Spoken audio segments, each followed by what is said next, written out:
In the sweltering summer heat, the sun blazed as if it wanted to scorch everything in its path. Lana Wood lifted the jade basin filled with ice and hurriedly made her way to the upper chamber of Viola Lane. Viola Lane was the residence of the eldest daughter of the Truong Lac Marquis household, Dawn Bui. Within the courtyard, fragrant orchids wafted through the air, dense bamboo grew thickly, and 2 camellia trees drooped with lush green branches and vibrant red flowers, adding to the tranquility and elegance of the place. Upon entering the room, behind a delicately embroidered beaded curtain, a young girl lay on a resting couch near the window.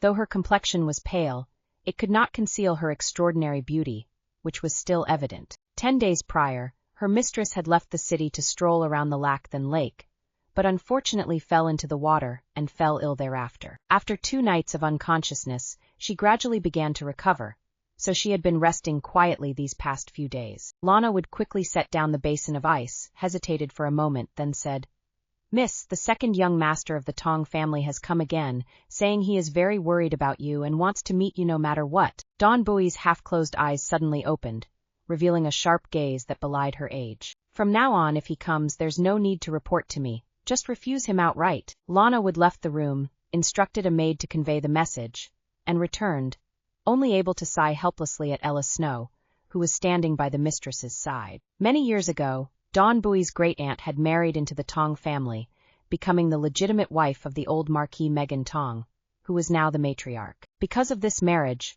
the 2 families had maintained a close relationship, especially Gina Tong, the second young master of the Tong family, who had always cared for her since childhood. In the past, whenever Dawn Bui caught a slight cold or had a headache, he would visit her every day, and she welcomed him warmly. However, since waking up after her near drowning, she had refused to see him for 8 consecutive days. Dawn Bui did not explain, nor could she truly explain. Gina Tong, the second young master of the Tong family, had been her husband in her previous life. She was born into the wealthy and powerful Truong Lac Marquis household. Her father, Kendall Bui, commanded 70,000 troops stationed in Nin Chau and was a pillar of the court. In terms of family background and appearance, she could be considered a beauty who could topple cities. Yet in her previous life, she had married someone of a lower branch like Gina Tong. Since childhood, Gina Tong had cared for her immensely, and she reciprocated with a natural closeness. But even so, she had never thought of marrying him. Everything began with the death of her brother in the battle at Tan Chau. That year, her brother was killed in action. Her father hurried back from Nin Chau, falling gravely ill from grief, which plunged the Truong Lac Marquis household into a precarious situation. Her parents had only 2 children, and at that time, there was no one to support the family. After losing their son, her parents only wanted to find someone who could love her deeply as a son-in-law, so she would not have to suffer in the future. If it weren't for Gina Tong risking his life to save her afterward, perhaps her father would not have chosen him as a son-in-law. But her parents had no idea that what drove Gina Tong to risk his life was not for her, Dawn Bui, but for the 70,000 troops of the Bui family. She married in glory. After their wedding, Gina Tong treated her with great courtesy and respect. However, later, when the Bui family was falsely accused and harmed, and her parents and family members were wrongfully killed, she finally saw the true face of the man who had always appeared gentle and humble. The Bui family was shattered, while Gina Tong seized control of the Truong Nin army, defeated his own brother, and rose to the position of Kwanghan Marquis. Thinking of this, Dawn Bui looked at Lana Wood and asked, "Is there any news from Trentstone yet?" Lana Wood quickly shook her head. "Not yet. It takes 7 or 8 days to get to Tan Chau. I'm afraid Trentstone has just arrived there." Dawn Bui frowned, her eyes filled with worry. Dawn Bui looked at Lana Wood and asked, "Is there any news from Trentstone yet?" Dawn Bui frowned, her eyes filled with worry. She wondered if it was heaven's mercy. In her previous life, she and her mother received news of her brother's death in mid-June, but now she had awakened on the 25th of May, so everything was still in time. That night, she had immediately sent her most trusted guard, Trentstone, to Tan Chau. In this life, she absolutely would not let her brother die in battle again. "Madam has arrived." With the announcement, a middle-aged lady dressed in splendid attire entered. This was Dawn Bui's mother, Lady Nguyen, the legitimate wife of the Truong Lac Marquis. Dawn Bui immediately sat up straight and gently called out, "Mother, mother!" Lady Nguyen, now nearing 40, still maintained a well-proportioned figure, and her beauty had not diminished compared to her younger years. She approached, embraced Dawn Bui, and smiled gently. "After being ill, you've become even more spoiled. Are you feeling better today?" Dawn Bui nodded, leaning against her mother with a hint of longing. Lady Nguyen reached out to caress her daughter's delicate and soft face. "You've been seriously ill, and your brother in Tan Chao has also been out of contact for many days, which is truly worrying." Although Kendall Bui commanded 70,000 troops in Truong Ninh, stationed in Ninh Chao, to avoid arousing the emperor's suspicion, he had sent his eldest son, Demi Bui, to the military camp in Tan Chao for training, which had been over 2 years now. 3 months prior, a rebellion broke out in Tan Chao. Initially, the court did not pay much attention, but unexpectedly, the rebellious citizens were fierce and within 2 months had captured 5 strongholds in Tan Chao. By this time, the court was in a panic. Imperial orders from the palace were continuously transmitted, and currently, Tan Chao was the fiercest battlefield. Although Don Bui knew her brother might be in danger, for many years, Lady Nguyen had always been favored by the Truong Lac Marquis, and was gentle and kind-hearted. She did not dare to speak plainly, and could only arrange things quietly. After comforting her for a while, Lady Nguyen suddenly asked, "Is there something going on between you and Gina Tong?" Don Bui stiffened slightly. Lady Nguyen continued, "He just came to pay his respects to me, saying that he should not have visited Sam Futu that day, but should have gone to the lake with you. If so, perhaps you would not have encountered any mishaps. He also said he didn't know if you were angry with him about this, as you have refused to meet him for several days. Lone, if that's the case, you shouldn't blame Gina Tong." Looking at her mother's worried expression, Don Bui felt a surge of resentment. Her mother was so gentle that she would be frightened by thunder. Yet in her previous life, after her father was falsely accused and harmed, she had banged her head and died right under the imperial plaque bestowed upon the Truong Lac Marquis' household. Don Bui tightened her grip on Lady Nguyen's hand and said seriously, "Mother, I do this for my own reputation." Lady Nguyen was taken aback. "What happened?" Don Bui sniffed lightly, looking as if she were about to cry. "That day at the lake, the third young lady of the Trung Nia Ba family asked me if I was about to marry cousin Gina Tong. That day at the lake, the third young lady of the Trung Nia Ba family asked me if I was about to marry cousin Gina Tong. She also asked if he was already close to me." Lady Nguyen was astonished and asked, "How dare she say such a thing?" Don Bui replied, feeling wronged, "I don't know. For all these years, cousin Gina Tong and I have been close, but we have always regarded each other as siblings, and we have never acted out of line when we meet. I don't know why she would say such thing." Lady Nguyen frowned. The Trung Nia Ba family had a current empress, so they acted with great arrogance. The third young lady was also notorious for her loose tongue. But after all, she was a daughter from a prominent family. How could she dare to say such baseless things? Having lived half a lifetime, Lady Nguyen understood the dark corners of these seemingly glorious noble families. She said in a deep voice, "I fear someone is deliberately scheming." This statement not only harmed her daughter's reputation, but also implied that she and Megan Tong were already betrothed. "If we wait until next year, when my daughter reaches the age for discussing marriage, will anyone still want to come to propose?" Despite being closely related, Megan Tong is merely the second son of the Guang'an Marquis' household. The former matriarch also thinks this nephew is not bad, but she has never intended to entrust her precious daughter to him. However, at present, the one in power in the Guang'an Marquis' household is the old matriarch of the Bui family. If Megan Tong can marry Don Bui, he will certainly gain more favor from the old matriarch. Such rumors spread, and ultimately, the only one who benefits can only be Megan Tong. The more the former matriarch thought about it, the more her brows furrowed. Could it be that she had misjudged this nephew? Seeing that the former matriarch had begun to doubt Megan Tong, Don Bui knew to stop at the right moment and gently said, "In any case, I absolutely will not meet cousin Jianan again." A flurry of thoughts crossed the former matriarch's mind, and she nodded. Indeed, it should be that way. How significant this matter is remains unclear, but it cannot be taken lightly. No matter the dynasty, a girl's reputation is incredibly important. Next year, you will be 14, the age for discussing marriage, and we absolutely cannot let someone with ulterior motives seize upon weaknesses to slander you. As she spoke, the former matriarch sighed, her gaze filled with affection as she looked at Don Bui. "In the blink of an eye, my child has grown up. I must be very careful to see who truly deserves our daughter." Don Bui tightly embraced the former matriarch, feeling shy and avoiding eye contact, remaining silent. In her previous life, it was also at the age of 14 that she was betrothed to Megan Tong. She understood well that he would don a facade of gentleness and humility, gradually seizing the glory of the Changlu Marquis' household. Fearing that her parents would continue to trust him, she deliberately used this reason to remind her mother. The former matriarch had sown the seeds of doubt in her heart, and did not leave until it was dark. After waiting for 7 days, there was still no sign of Shizhu return. Dawn Bui grew increasingly anxious as she waited, wishing she could sprout wings and fly straight to Chloe Tan. However, during these 7 days, she could only continue her recovery at Viola Lane. Gina Tong came to see her twice, but both times he was stopped by Lady Nguyen outside. Today there was still no news. By evening, her mind was in turmoil, and she eventually fell asleep from exhaustion.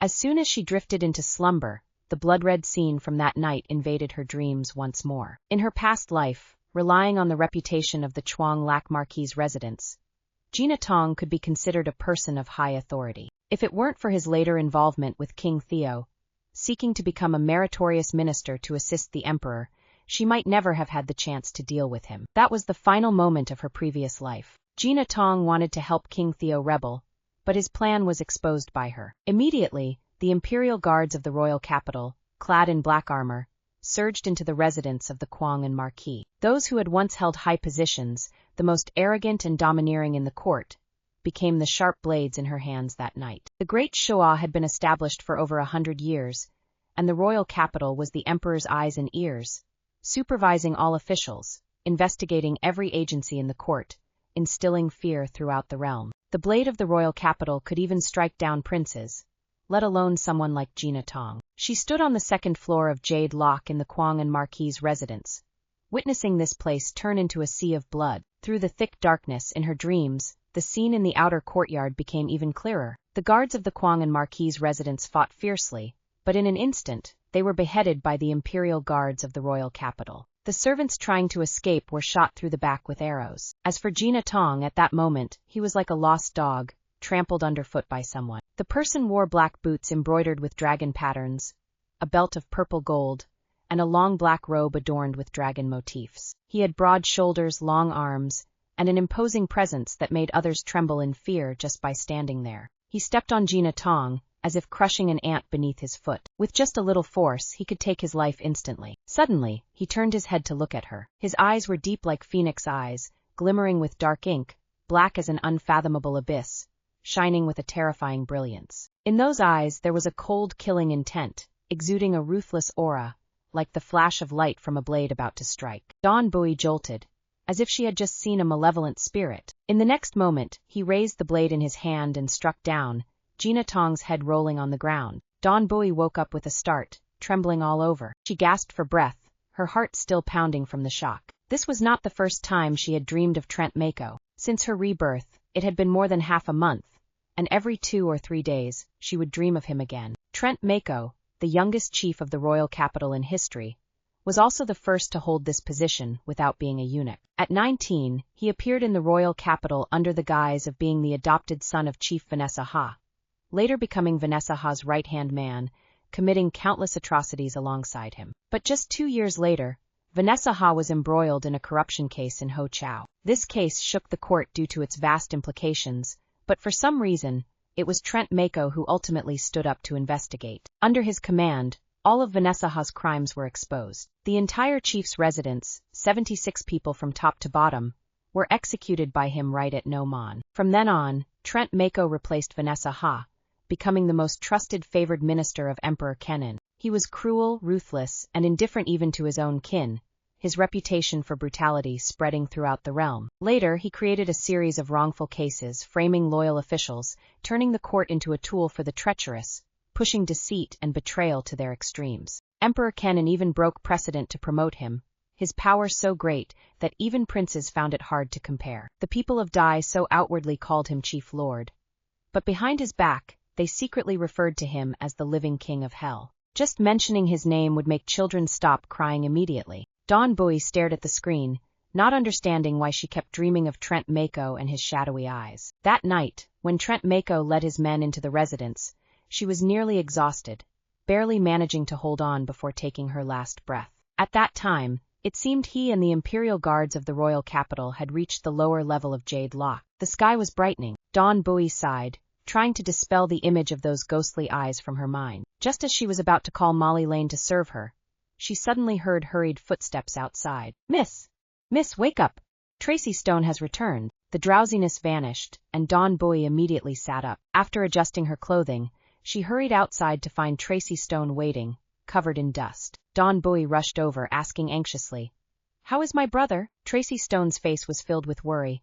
I arrived late. The heir has already set out for battle. When I found him in the military camp, he was seriously injured. It's all my fault. Hearing the words "arrived late," Dawn Bowie's heart tightened, but when she heard the next part, she let out a sigh of relief. Being seriously injured was still better than dying in battle. Unable to help herself, she sighed in relief. Good, that's really good. Molly Lane and several other attendants were stunned, looking at her as if they had seen a ghost. Molly Lane and several other attendants were stunned, looking at her as if they had seen a ghost. Dawn Bowie paid them no mind and continued to ask, "What is my brother's injury like? Where is he now?" Tracy Stone quickly replied, "The injury is not life-threatening. He is on his way back. If nothing unexpected happens, he should be back in the capital in about 3 to 5 days. There are military doctors accompanying him for treatment, so please rest assured. I hurried back to report to you because I was afraid you would worry." Pausing for a moment, Tracy Stone continued, "The heir was on the brink of death, but fortunately he was saved by a benefactor right on the battlefield." Dawn Bowie was taken aback. "You mean my brother was saved by someone else?" She had carefully arranged everything, yet in the end, it was not her people who acted, but someone else who saved her brother. Dawn Bowie quickly asked, "Who is that person?" "That person's identity is very special.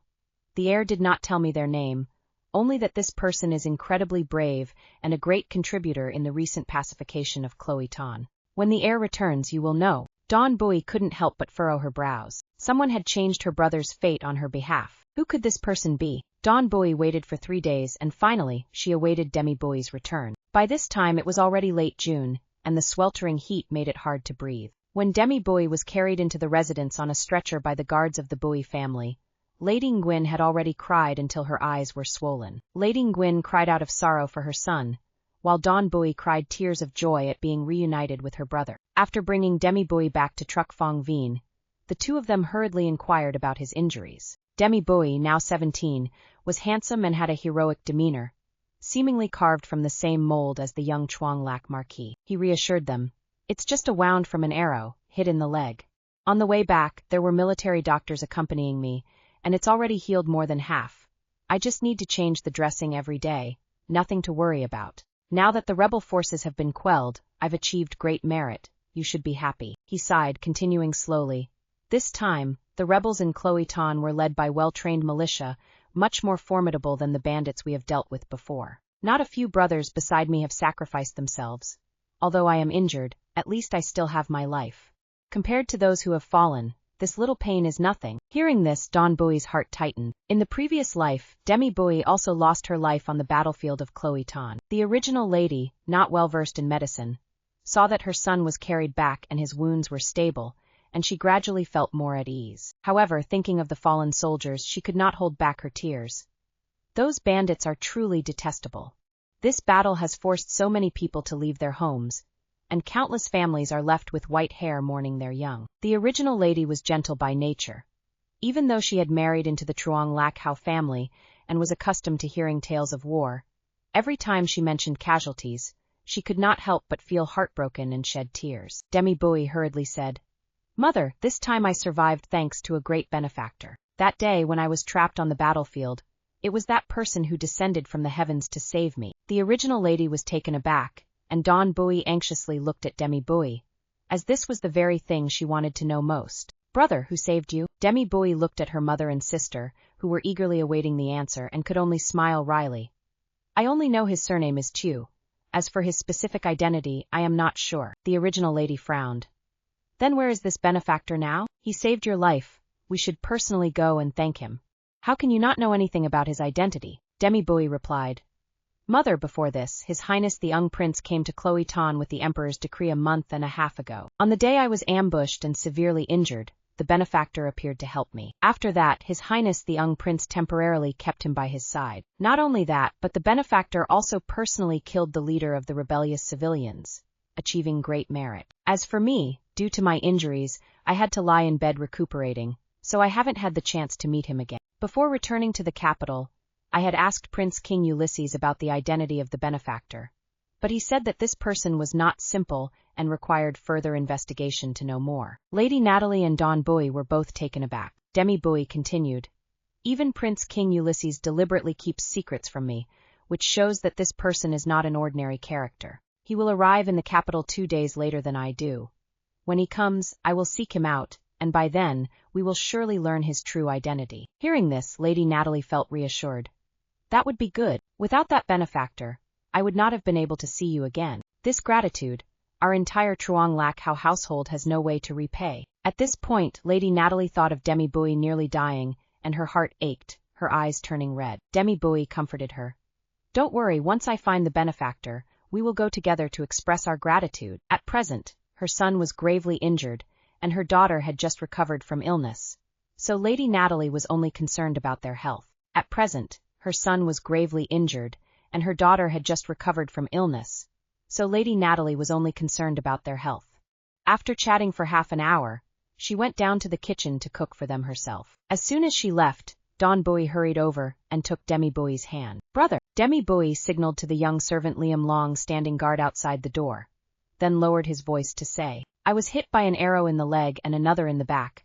I didn't dare tell Mother the truth, so you shouldn't let it slip either. It's not that I'm afraid of dying, but I fear Mother will be heartbroken." Tears streamed down Don Bui's face, her voice choked. "Brother, you almost didn't come back." As soon as she finished speaking, the pain of hearing about her brother's death in her previous life surged back, causing her heart to twist in sorrow. Demi Bui laughed, gently patting her back. "It's just a few injuries. How could I not come back? I'm very strong. Once I heal, I can still go to battle for several more decades. Don't you, Belle? It's just a few injuries. How could I not come back? I'm very strong. Once I heal, I can still go to battle for several more decades. Don't you believe me? I could stand up and dance a number right now for you to see. I believe you, brother is the bravest." At this point, Demi Bui asked, "Shak Zuk said you fell into the water. I was very worried. Are you completely well now?" "I've been well for a long time, just worried about you," Don Bui replied, then suddenly curious. "Do you really not know who the benefactor is?" Demi Bui nodded. "I only know his surname. The day I was saved, I only spoke a few words with him on the way. After that, I fell into a coma for 2 days. Voice choked. "Brother, you almost didn't come back." As soon as she finished speaking, the pain of hearing about her brother's death in her previous life surged back, causing her heart to twist in sorrow. Don Bui laughed while quickly stopping him, pressing her hand on her brother's shoulder. Demi Bui nodded. "I only know his surname. Do you really not know who the benefactor is? The day I was saved, I only spoke a few words with him on the way. After that, I fell into a coma for 2 days. When I woke up, I had been taken back to Tan Chao, and during my time there, I had no chance to meet him again." As he spoke, it seemed he recalled the moment he was saved, and Demi Bui's eyes gleamed with respect and admiration. "You don't know, that leader of the rebel army is very skilled at military strategy. That day we were trapped in a siege, and it was a dead end. No one expected that benefactor to appear. He charged into the encirclement, rescued me, and saved more than 10 other brothers. His martial arts and agility are extremely formidable. After I was taken back to Tan Chao, he stayed in the military camp, and even devised a plan to kill the leader of the rebel army. If it weren't for him, the war in Tan Chao might have dragged on for another 2 months." At this point, Demi Bui paused for a moment, then smiled meaningfully. "But guess how old he is?" Don Bui thought for a moment. 30. She thought that someone who could charge into the enemy's encirclement unarmed, and had high martial arts skills must be a master who had trained for many years, and he must possess extraordinary talent and courage. No way could he be a young man. This number 30 was already her attempt to guess younger. However, seeing Demi Bui's expression, it seemed he had guessed that she would think that way. He laughed and shook his head. "Wrong, in my opinion, he is at most just in his 20s. 20 years old?" Don Bui was stunned. So young, how could he have such skills and charisma? Demi Bui was full of admiration. "That's why even if the benefactor hadn't saved me today, I would still want to learn about him from the prince. A person like that truly makes me admire him. Just being able to befriend him is worth it." Don Bui still couldn't believe it. Could it be? He has a secret technique to maintain his youth, which is why he looks so young. As soon as she said this, Demi Bui burst out laughing. "If that's really the case, then my own insecurities would probably lessen by 3 parts. Changing the subject, he asked, "Why did you send Shak Zuk to Tan Chao?" "When he met me, he said he was ordered to protect me. Since I fell seriously ill, I've been having continuous nightmares. In my dreams, I always see you getting hurt, so I sent him." Don Bui replied without blinking. "I didn't expect you to really be seriously injured. It seems my dreams were a true omen." Demi Bui affectionately ruffled her hair. "You're really silly. It's just a coincidence. Dreams are always the opposite of reality. The two siblings chatted for a long time, and by the time dusk fell, Lady Natalie personally brought some food into the room. At this moment, Dawn Bui temporarily paused her conversation with her brother, her heart filled with joy at their reunion. After the family finished dinner, they wrote a letter to the Truong Lak Hau residents for Kendall Bui together. The three of them discussed every word, and the letter stretched to 7 or 8 pages. Once it was finished, they arranged for Demi Bui to rest, and Lady Natalie and Dawn Bui left the Juifeng courtyard. Dawn Bui escorted Lady Natalie back to the main courtyard, and on the way back to the Lanjai courtyard, she walked while deep in thought. She only knew his surname, but there were countless people with that surname in the world. How could she guess? If he was of an extraordinary identity, then all the princes and nobles of Dai so were in the capital. How could it be that her brother didn't recognize him? Dawn Bui shook her head gently, increasingly looking forward to King Ulysses's early return. She owed this benefactor a debt of gratitude that might even surpass that of Lady Natalie. He not only saved her brother's life, but also helped her escape a tragic fate. Since her rebirth, her life had undergone a significant transformation. In this life, she must firmly grasp her own destiny, and that of the Truong Lak Hau household in her hands. That night, Dawn Bui slept very soundly. In the following days, she and Lady Natalie stayed by Demi Bui's side every day. Thanks to the care in the household, Demi Bui's injuries healed quickly. In the blink of an eye, for days had passed, and finally, King Ulysses returned to the capital, bringing back all the generals from Tan Chao. King Ulysses, namely Liam Long, was the second prince of Emperor Ken. All those who had made contributions followed him back to the capital to receive their rewards. The next morning, before Demi Bui's people even left the residence, the imperial edict arrived at the Truong Lak Hau residence. Emperor Ken, in light of Demi Bui's significant contributions, appointed him to the Golden Armored Guards of the Imperial Army, holding the position of Zhong Lang Jiang, a fourth-rank official. At the same time, due to Demi Bui's serious injuries, the emperor specially allowed him to recuperate for 2 months before officially taking office. As soon as the edict arrived, the entire Truong Lak Hau household was filled with joy. Dawn Bui was also very happy. Her brother not only survived but was also quickly promoted. Lady Natalie immediately prepared a sacrificial ceremony to celebrate, but Demi Bui couldn't wait, and hurriedly sent Liam Long to find King Ulysses. After Liam Long left, the three of them anxiously waited, from afternoon until late at night, when Liam Long finally returned. Liam Long reported somewhat dejectedly, "I was unable to meet the king. Today his residence is crowded, and he is likely busy handling the logistics of Tan Chao. However, I did meet with the close eunuch beside him, Eunuch Tang. After hearing my purpose, Eunuch Tang went in to report. A little while later, he came out and said that the king told me to return, that we would soon know who that person is." Demi Bui was astonished. He didn't say anything else? Why did he say we would soon know? Will he come to the Truong Lak Hau residence? Liam Long shook his head. This I do not know. Eunuch Tang did not know either. Demi Bui could only smile wryly. All right, it's truly a riddle. We have no choice but to wait. Dawn Bui was also unwilling to accept this, secretly blaming King Ulysses in her heart. Although the princes still showed respect for the residents of the Marquis of Truong Lak, there remained a disparity in status, and since King Ulysses had said so, they felt it inappropriate to inquire further. However, the phrase "not long" from King Ulysses stretched into 4 days without any sign of movement. Dawn Bui and Demi Bui anxiously awaited news, and even when Demi Bui was finally able to get out of bed and walk around, they still had not seen their benefactor. On the 5th morning, the chief steward, Harrison Tu, from the residence of the Duke of Trung Quoc, visited the Marquis of Truong Lak. The capital was home to countless noble families, and the residence of the Marquis of Truong Lak was merely one among them, while the Duke of Trung Quoc was a founding hero of Dai So. To this day, among the families that had helped establish the nation alongside the founding emperor, only the Chu family remained. About 60 years ago, the youngest legitimate daughter of the Chu family, Lana Chu, was married to Dawn Bui's ancestor, Bui Kankim, thus creating a familial bond between the two houses. Currently, although Duke Tina Chu was not much older than Kendall Bui, due to their familial ties, he held a higher status than the Marquis of Truong Lak. In the main hall of the Marquis's residence, Harrison Chu respectfully said, "Today the Duke should have come in person, but since the Marquis is not in the residence and the heir is recovering from injuries, he has sent me to invite the lady and the young lady to visit the Duke's residence tomorrow." Lady Natalie was slightly surprised. "Is there a joyous occasion at the Duke's residence tomorrow?" Harrison Chu hesitated for a moment, but ultimately nodded. Seeing the three of them, including Lady Natalie, looking at him with curiosity, Harrison Chu found it difficult to speak and finally said, "Tomorrow we have invited relatives who often visit. Tomorrow is the banquet for acknowledging kin." Demi Bui left, astonished, saying, "I never expected the Duke to have an illegitimate child." Don Bui also found it somewhat amusing. "From the look on Steward Chu's face just now, I fear the Duke himself might not want." The former madam sighed. "Having an illegitimate child of unknown origins is hardly a good thing, especially since you all know what kind of temperament the madam of the Duke Kwok's family has. The only secondary wife of the Duke was granted by the old madam while she was still alive.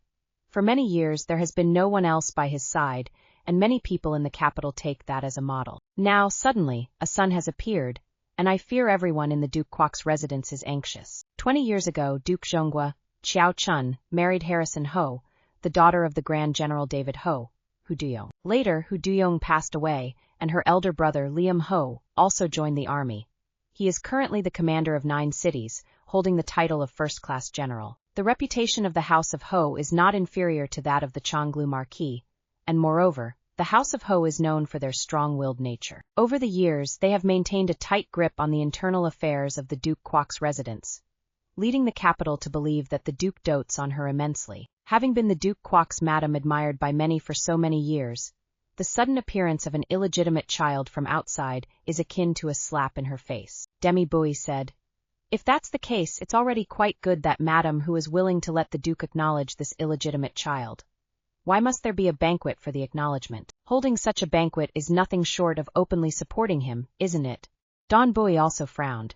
In her previous life, until her death from illness, the Duke Kwok's residence only had the legitimate heir, the second son from a concubine, and a legitimate daughter.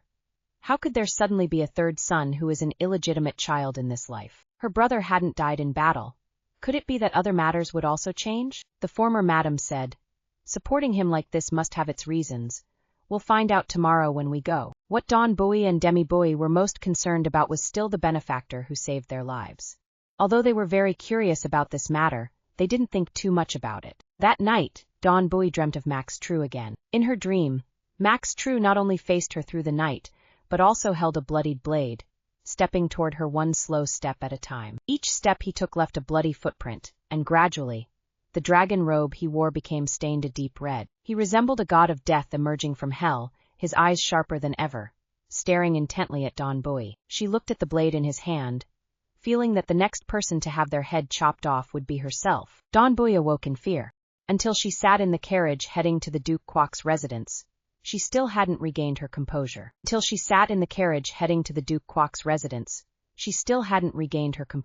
The former madam thought she hadn't slept well, and let her lean on her shoulder during the journey. When they arrived at the Duke Kwok's residence, Don Bui finally came to her senses. Today, for the banquet, she wore a light yellow dress embroidered with orchids, paired with a pleated sky-blue skirt embroidered with butterflies and branches, and over it, she draped a light green veil embroidered with pear blossoms, her appearance delicate, elegant, and indescribably beautiful. As soon as she stepped through the gate of the Duke Kwok's residence, Don Bui sensed an unusual atmosphere. There were quite a few people responsible for receiving guests at the gate, but the smiles on their faces seemed forced. The deeper they went inside, the more the servants moved about quietly, not daring to breathe loudly. The entire Duke Kwok's residence was eerily silent, nothing like a place where joyous events were happening. After walking a few steps, Tiao Xiangheng came out to greet them, respectfully saying, "Greetings, madam. It's almost time for the banquet to begin. Most of the guests are already seated in the hall chatting, and we are just waiting for you in the air." The noble families in the capital had intertwined relationships, with many generations intermarrying, and nearly all had connections with one another. However, not many families could maintain the glory of the Chonglu Marquis for decades without decline. Tiao Xiangheng, as the chief steward of the Duke Kwok's residence, was naturally perceptive and attentive. The former Lady Nguyen asked as she walked, "I didn't get a chance to ask yesterday, how was your third young master found?" Tiao Xiangheng smiled wryly. "To be honest, I'm not quite sure. About 5 or 6 days ago, the master went to the palace, and when he returned, his expression wasn't very good. After that, the decision to acknowledge the third young master was made, and the Lady Nguyen didn't say anything further."